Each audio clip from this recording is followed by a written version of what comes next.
Hey there, I'm Tyler, and this is the Everyday Dad Podcast. At Everyday Dad, we tell stories. Our goal is to make you laugh, make you think, maybe cry, but ultimately, we want to help you to be the best dad that you can be. Thank you for tuning in. Now let's get going.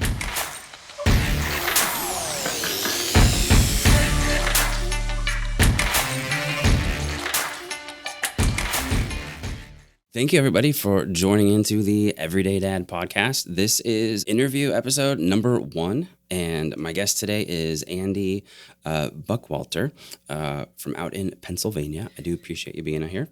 Andy is married to Leanne, 2 kids, a 7-year-old daughter, and a 5-year-old son. So, Andy, thank you for showing up on my show today. Yeah, thanks for having me, man. This will be fun. Yeah, it'll be good. So I guess maybe just a quick, little bio, if you will, about yourself. Tell us about yourself. Sorry.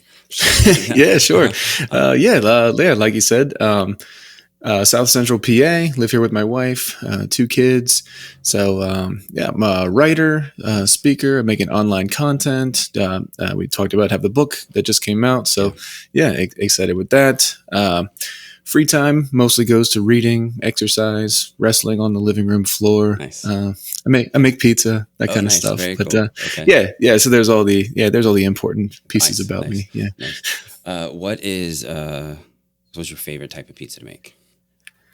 So I'm trying to master the New York style. That's me. That's kind of what I'm going for. Nice. But certainly gonna branch out into everything at some point. But once I've kind of got a better feel for that one, got to get that first. Okay.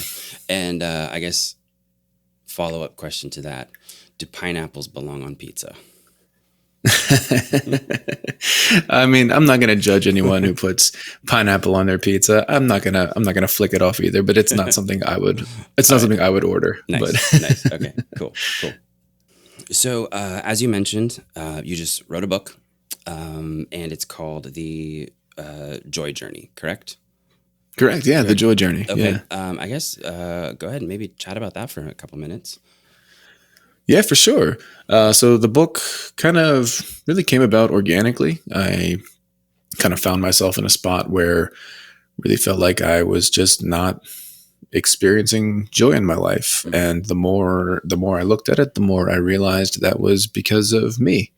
And maybe if I stopped getting in my own way, I could find more joy, be happier, be a better dad, be a better husband, all of it. And so honestly, I was just doing my own research. I was just kind of reading books. I was doing the podcast, the videos, all of it, just trying to become honestly happier. It kind of started the same way a lot of us would start with Googling, hey, how to be happier, Nice. which is a funny place to start, but also just that's kind of where I was at. I was like, is that even possible? Gotcha. Is that something somebody can be? Can you be happier? Mm-hmm. And then once the research was done, once I was putting it into play, it started to feel like, hey, this has made a big difference in my life. Mm-hmm. So this is something I should tell people about. Nice. This is a book. And so that's where the book came from. And that's really what it's about. It's about finding more joy in our lives. It's about looking to God as our source of joy. Mm-hmm. So finding that sustainable source, bad days, good days, everything in between. Yeah. And so, that's where it came from, was my own kind of journey to be more joyful, to be happier. Yeah. And now I'm very excited, first of all, that it worked, and awesome. Second, to tell more people about it now. Nice. So that's the book, The Joy Journey. Yeah. That's awesome. So would you say, I guess, how has, or I'm assuming the answer is yes, but maybe a little bit more specifically, how has it helped you be, niche down a little bit, like a better dad, better father, and maybe even tie in maybe a better husband? We can go that category. Sure. Is that a fair question, or to ask it that way? Yeah. Okay. Yeah, absolutely. And I think it does kind of broadly.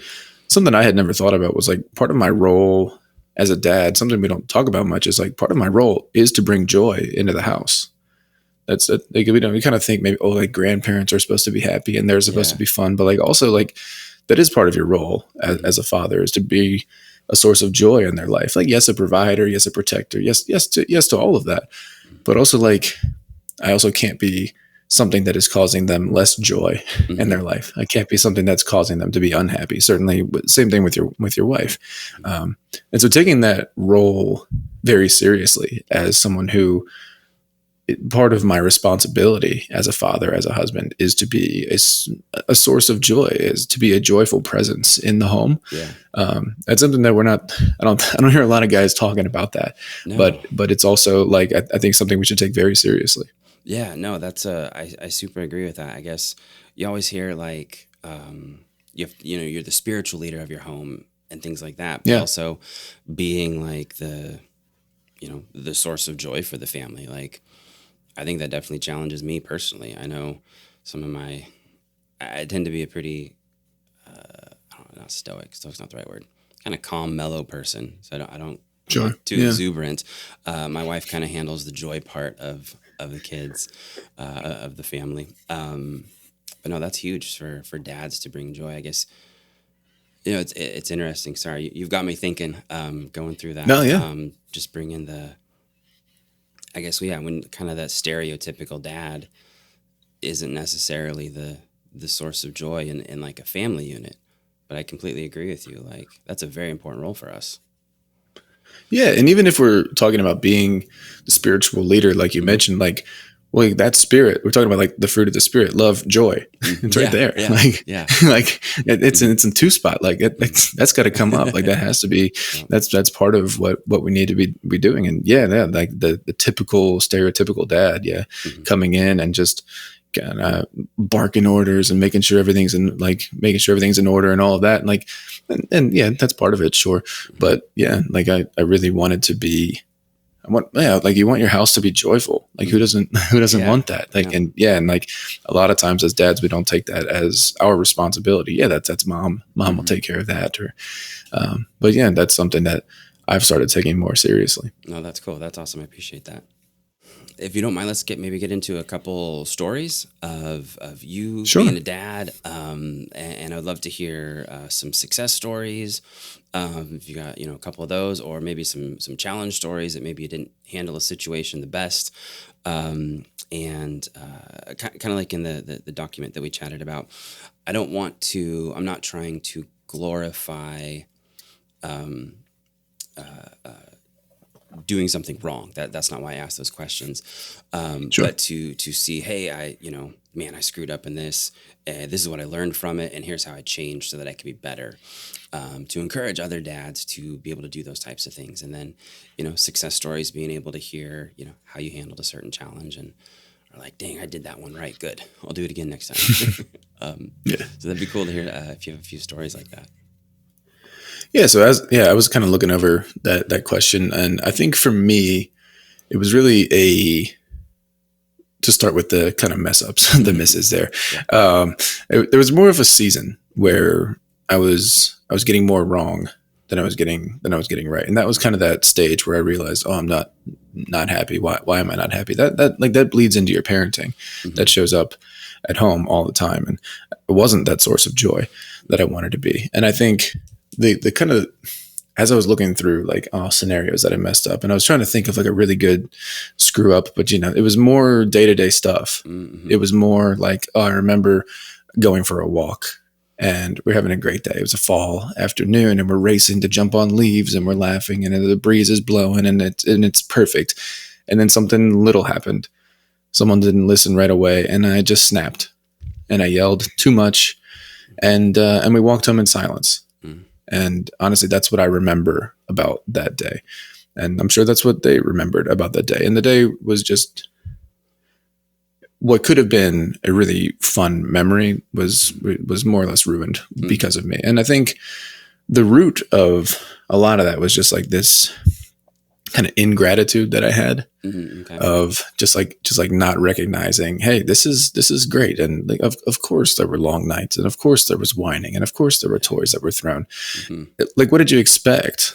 Like I think there was Exactly. part of me, yeah, I think there was part of me that was like legitimately felt just entitled Okay. to children that were already well behaved. And I don't yeah, I don't even love talking about it because it just sounds so ridiculous. It's embarrassing to say like, oh, Yeah. oh, you spilled juice again. And now like full volume yelling because of it. Like, I don't, yeah, how it got to that point. It was so slow. It was so progressive that I didn't notice that all of a sudden the exception had become the rule. Mm-hmm. And it felt, I think I just had this idea of myself as, no, I am a good dad. Like no matter what, I'm a good dad. Of course I'm a good dad. And then realizing like, well, hold on, if you're starting most days upset and ending most days upset and upset in the middle as well, then maybe that's not necessarily true. Mm. And Yeah. there was, yeah. And so it was these day-to-day things that just like the little noise in the back seat of the car of like, that's part of it. That's like, it's just par for the course. Yeah. And you can't like, and I would allow that to just ruin the day. I would Gotcha. allow that to become a real problem. Yeah. Even like holiday things. I remember there was a Christmas where obviously it's Christmas. We're here with the whole family. Yep. And I just kind of I had to keep removing myself from the room because I knew I was gonna snap at somebody. I was gonna yell at somebody. It was whether the kids or an in-law or whoever it was. Yeah. And like that's just, yeah, like that's not the guy you want to be. No, I just no, find, not at all. and then well, and it was finally realizing like no, that is who you are. Even if I had this idea of myself as no, this great dad, involved dad, and I warmed up the bottles, I changed the diapers, I did it right. I was involved, I did the thing. But then realizing like, oh no, man, like I've gotten away from that, and it's become problematic. And so yeah, I think for me it was really just the day-to-day stuff. Gotcha. Of enough small mistakes kind of amounted to a year of certainly not being the source of joy in my home. Yeah.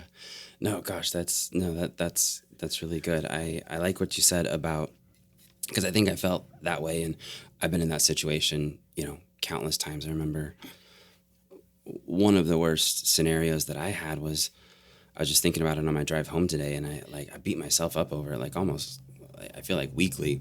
But my kids they weren't even in kindergarten, and I was trying to get them to daycare, and they have no concept of time. They don't know that I'm rushing to get out the door to get to work to drop them at daycare. And yeah, I just unloaded on them. And then kind of what you said, like feeling entitled that I should have these good kids that are, it kind of like in my mind, like little robots. Like I tell them to do this and they're just dropping, that's what my expectation would be of them, but that's not reality. And I like your, like realizing that like they're children and Yeah. they're kids. Like, what did you expect? And I mean, if I could, my kids are 14 and 12. My daughter's going to be 13 in January. But gosh, if I could beat that into my brain, like they're kids. What did you expect? I like that. And it sounds like, those experiences obviously led you to start this journey of being the source of joy, which I think is super cool.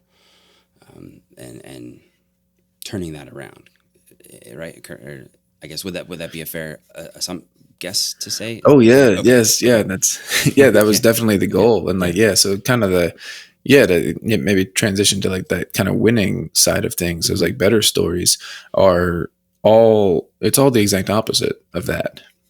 Yeah. Of what, like one of the biggest things I started doing was intentionally practicing gratitude for my kids. I had to get out of the habit of, and I had started a habit of just like letting this like narrative run through my mind of, oh, you were happier before you had kids, and oh, if we didn't have these kids, we could just go and we could just be sitting on the beach right now and wouldn't have to be, there wouldn't be the whining, and it almost got to like I had to remind myself, I had to get back into the habit of no, you love having kids, like this is one of the best things that happened to you, and somehow I allowed myself to forget that, and so I had to start actively practicing gratitude. So I'd start the mornings off with my journal, and I'd just write their names out and just and what was a great part of the day yesterday with them, you know, um, a lot of times the hardest part of the day is easy to identify, especially when they're little, right? It's Yep. Yep. or shoot, you're headed into teenagers. So yeah, it's still easy to identify. Yeah. It's, Yep. it's Yep. the attitude, or it used to be the blowout diaper at midnight, or, Oh whatever it gosh. was. Yep. It's easy to identify the worst part, but like there were really good parts on all of those days too. Mm-hmm. And I had to start kind of recalibrating to start with, oh no, like, there's been a lot of great parts of this. Like, this is one of the best parts of your life. And so practicing that gratitude. And so even now, so this, an example that's just like kind of top of mind. Even this weekend, we were staying with family. Nice. And so the four of us are in a bedroom together, Oh gosh. which is cozy. Yeah. It is. And my son, he wakes up at 6:45. That is when he wakes up. You could set your clock to it. That is when he gets up. Yeah. So, and that's that's not crazy, but it's also like I might like to sleep a little more than that. Yeah. But so he gets up and he runs over and he jumps in our bed. That wakes up our daughter. She comes over. She jumps in the bed. There was definitely a time where I would have said, "This sucks. I hate this. I should get to sleep when I want to," And I actually was able to pull it off this weekend and just say, "This is great. This is great. You know what? I'm tired, but the reason I'm tired is because of these two little monsters that I get to raise. It's fantastic, and it really is. And yeah, I'm not gonna say I've mastered this by any means, but like definitely come a long way of, first of all, letting go of that entitlement of like, look, man, like first of all, you've got it easier than a lot of people.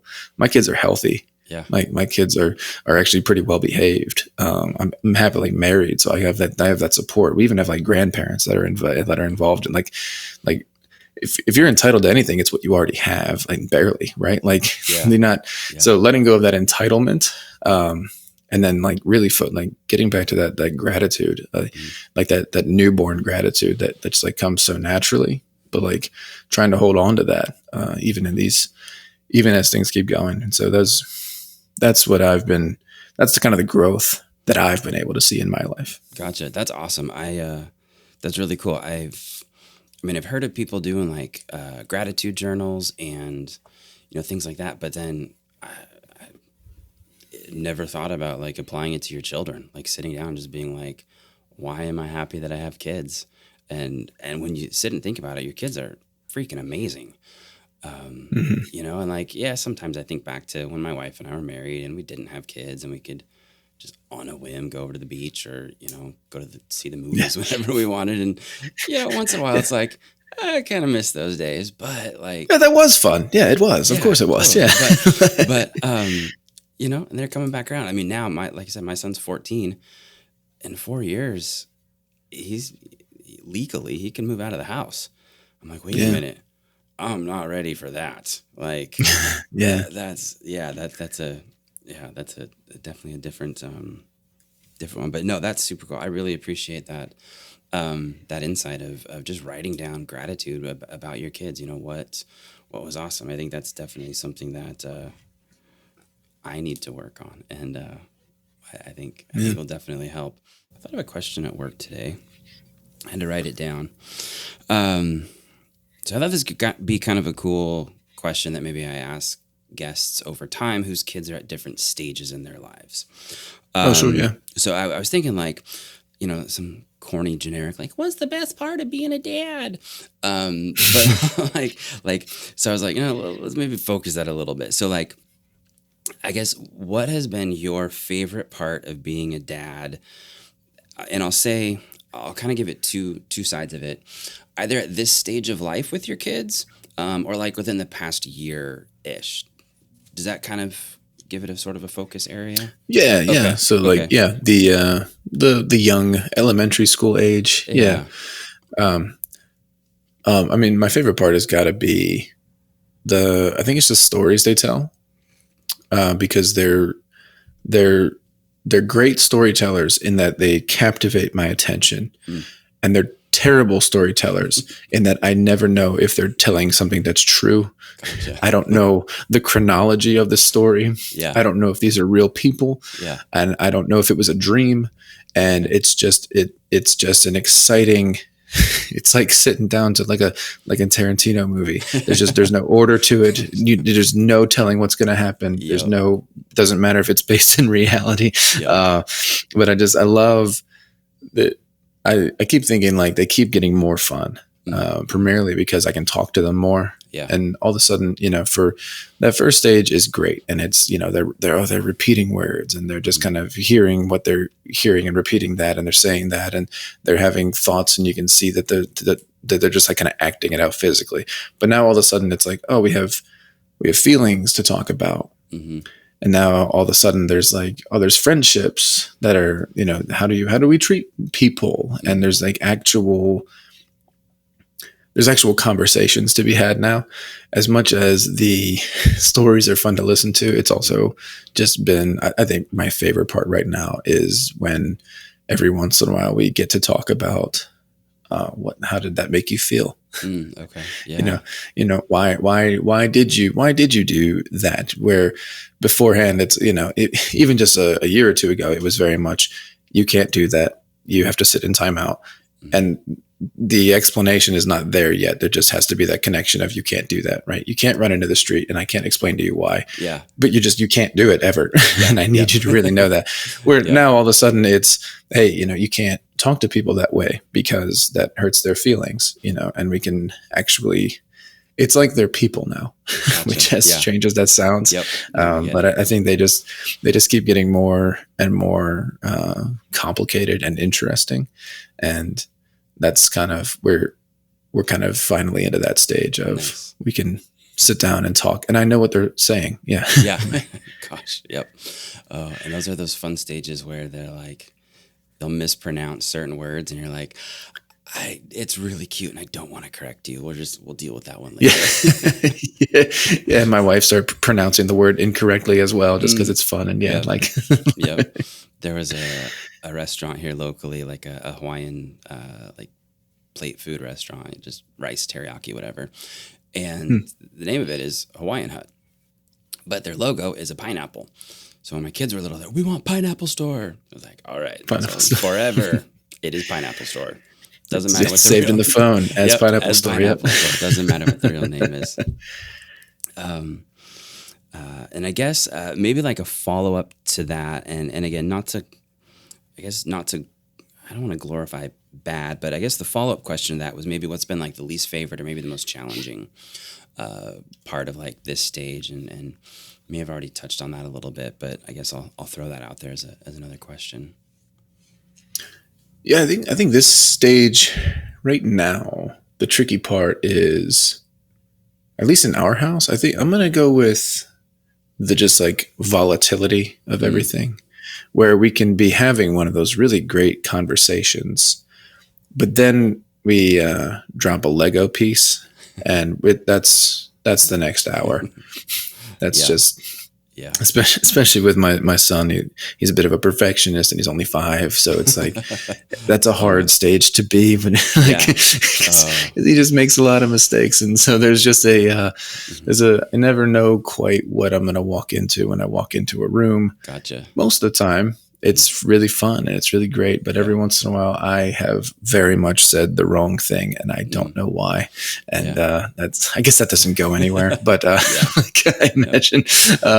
But it's just. But there's a lot of big surprise feelings at any moment, which that's, I mean, again, it's kind of par for the course, but that's also like, it's very much a reality right now. So yeah, dang. I remember, so my son is older than my daughter, and I remember one of the things that we really tried to hit home with him, because I was into Legos as a kid. I had tons of Legos. We got him into Legos, but we kept telling him, we were like, hey, Legos are meant to be built and then taken apart and rebuilt, because we knew his sister would just come in there and just bash him. So our goal was to try to set him up that when that happened, that we didn't, have this huge meltdown thing. And then he will never keep a Lego set together. he will build it and then he'll get bored of it and he'll tear it all apart and he'll go build other things with it. Nice. And so there's been a couple of times that we had to be like, okay, this particular Lego set, your grandpa bought you the gigantic BB-8 Lego that has 1,000 pieces. You cannot take this apart. You have to leave this together. Like, we're not done with all those pieces. Yeah, that's funny. Yeah. Gosh, I think I'm kind of running out of questions. I have this. So years ago, I bought this deck called Pod Decks, and they just have random questions on them. Oh, fun. So I just grabbed one out really quick, and so this will just be kind of just a fun, I don't know, just a fun, silly thing. But this particular one says, if you can instantly become one, what would you want to be an expert in? Oh, an expert in something. Yeah. I think I'm gonna go with is cooking? Is that an option for is that something you could be an expert in? Yeah. Yeah. I think that's the thing I would really love if I could, because there's no one. First of all, keeping with the theme of joy, nothing brings more joy to an event than when someone shows up with the best food. Yes. That's the thing that you want to go, you'll specifically go to someone's house if they make the best food. Yep. And so and then also it's just, just to have, I feel like that would trim down on time. I would feel more confident, could feed the family better, but mostly I just want to be able to dominate parties and just Nice. be no, I'll bring the, whatever I decide my signature dish is at that point. It could be anything. That's awesome. But I'll bring that and people will be excited about that. So I think, I guess I'd be just called a chef, an expert. Okay. No, that's awesome. Yeah. No, that's super cool. I've worked in the food industry at different parts of my life for short periods, and I love food. Food is good. And my daughter, daughter and I are kind of, I guess, sort of foodies. But then my wife, not quite so much. So sometimes there's a little clash on how fancy we get. That's fun to have that thing though with with one rather than the other. That's kind of inevitable. I think I see that happening with ours certainly. My daughter is just everything princess, and I think she will love musicals and all of that. And my son very stereotypically trucks and all of that. So I think we can each just have our thing that we're going to enjoy with one another, but probably not all four of us are going to like one thing. That just seems improbable. No, I don't think so. Gotcha. Man, I super appreciate this time that we've had. I guess, and I will follow up with one last question. And is there anything that maybe when I initially put out that post online about doing interviews that I guess we'll use the churchy language that you had on your heart, that you wanted to say something or maybe a question that you wish I would have asked but maybe didn't, maybe something that you wanted to communicate, and if not, that's totally fine. But I guess I didn't want to leave you feeling like maybe there was something unsaid or like I didn't ask a good enough question for you or anything. No, you're good. No, okay. I think the big thing I'm trying to spread right now is, as funny as it sounds, it's just kind of more joy. Yeah. That's what I needed in my life. Mm-hmm. We touched on the gratitude piece. That was a huge one for me. Yeah. Just kind of staying close to God throughout the day as our source of joy. That's kind of it's been a game changer for me. It's been a game changer for my family. And so, taking that role seriously, as happiness isn't something that just happens to people as much as it seems like it does to people. The studies show the happiest people are the ones that are doing it on purpose, that are actively working toward it. And so taking action, seeing joy as our responsibility, and not as something that I'm entitled to. Gotcha. So I think that's the big one for me. And that's the one I hope more people that I can share with more people. Yeah, no, that's awesome. I super appreciate it. Well, I guess we'll go ahead and wrap up for today. Andy Buckwalter, thank you again for showing up, coming on the Everyday Dad podcast, for being my first official interview. It's an honor. I super appreciate that you would Yeah, take a risk on me. That's cool.